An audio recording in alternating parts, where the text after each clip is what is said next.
vision is to also include and make sure that this program is as developmental as possible for each and every conductor. Yes, there are advanced conductors in the category, but there are also developing conductors that also need a word or two before they go back to their choirs to go and prepare for the program and the competition.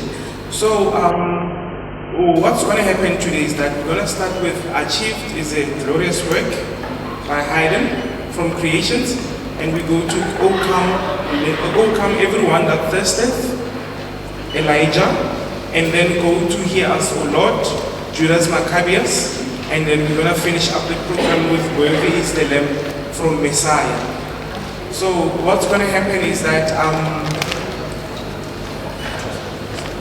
after I've done a brief background or a brief introduction of what to expect actually in this music, I'm going to run the opening and then also start the second part and start the third part before the maestros come one by one to come but when I start, I will need also maybe let's say for instance, Achieved is a Glorious Work is done by Babani Muruleng, African Sweet Melodies Free State choristers.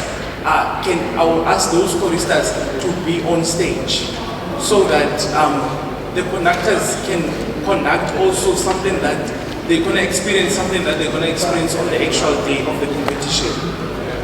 We understand each other, mistake?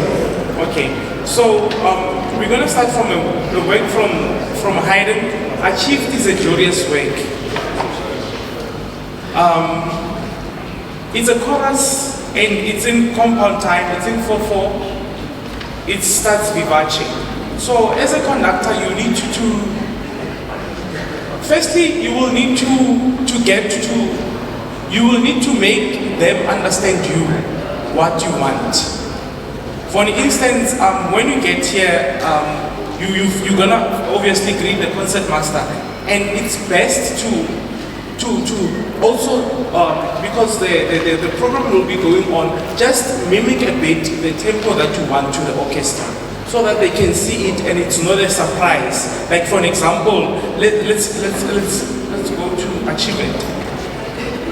For an example, I just got on stage and we already with the music, and I'm gonna start conducting and I'm not gonna do anything to the orchestra, so they don't know what I want, we don't understand each other. So you're gonna get something like this. When there's a conductor on stage, we all shh and then you bow. You see, so you're gonna have something like that. Already that's not a good start. But immediately when you finish bowing as a conductor, and when you come on, the first thing when you come on, when the people are still singing the choral, before you even bow, maybe you do something like this to the orchestra only. Don't be shy to do that, because when you are doing that, we tend to interact and connect with you more. You know, as orchestra members, we are also in a lost world, because we're going to experience different conductors. So you make sure that when you come on, don't say that with the rehearsal we rehearsed it and they know it. The concert day is a different day altogether for orchestra members. So if you have a rubato in bar 16, tell the orchestra members, in bar 16, I will do that rubato there on the day of the competition. Don't say because you did it today and then on the 16th, on the 26th, you do something different. They will forget. Ne? So let's now do a proper. Don't make a mistake.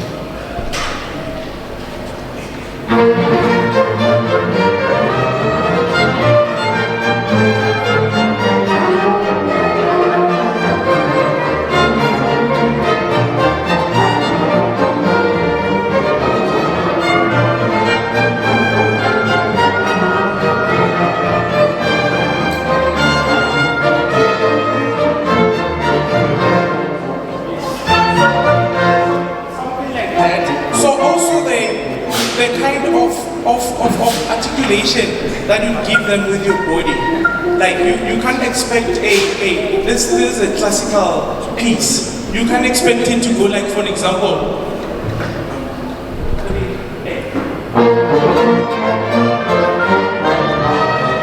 let's go in a different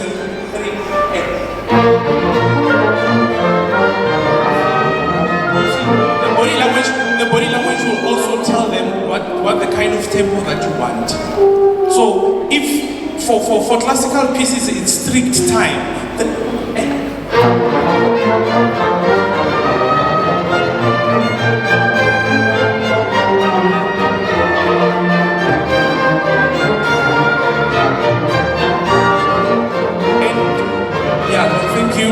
It's going to be more or less of things like this. So please bear with me then.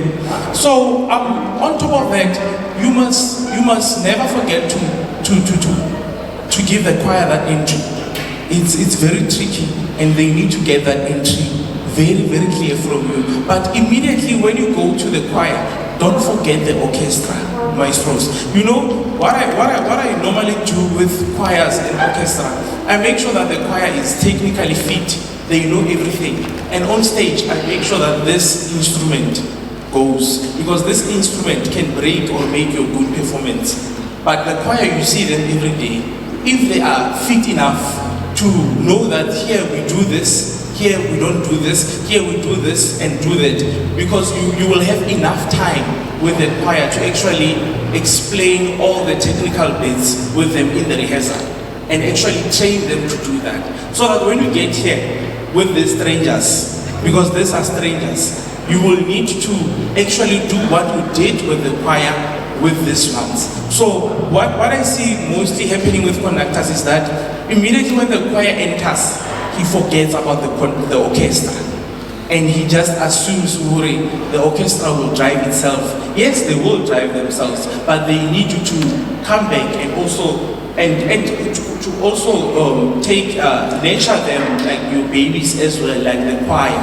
Because remember, I told you that you are a total stranger. We just meet, so you have to also hug us, give the same hug as you give the choir, and also have eye contact with the people that you want to cue in the orchestra. Having eye contact with orchestra members also shows them and gives them hope that this maestro is actually with us and we are in safe hands. So if you don't do those things, then that's when the performances start. Especially at the end of this first phrase and in the beginning of that poco adagio, just have a clear indication of the kind of tempo that you want. And also the woodwinds, the poco adagio starts with the woodwind section, so the strings are not doing anything. So you can't start a poco adagio section, maybe focusing yourself. Can we go to the poco adagio section? The poco adagio, the second section. Yes. So it starts with the clarinet, fagotti, but the clarinet plays the upbeat together with the flute. So, for instance, you can start this section like 1.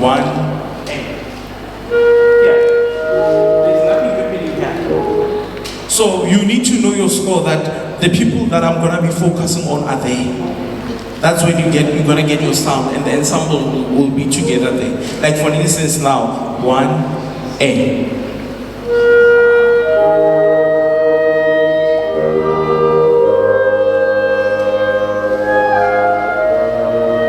Something like that. So every section that you are starting to conduct, you need to focus on those specific instruments. So that's when you're gonna get your ensemble to go together. Like for instance, in this section, you just need to give your trio or your ensemble their upbeat, and then you can leave them and conduct the instrument. Make music with the instrumentalist, because the music lies here. The singers are professional enough to can phrase and do whatever they want to do, but everything that you will need to do will be here. And the last movement will be the same thing like in the beginning, because it goes back to the vivace. So make sure that your vivaces are the same as well. You can't start with a slower vivace and end with a faster one. So whatever you start with, end with that, because it's the same thing. So I think with this, 1. we can start, maestros, and we'll see what happens in this one. So the choristers of the choirs that are singing this achievement, can they go on stage and then we can start? Thank you. Maestro.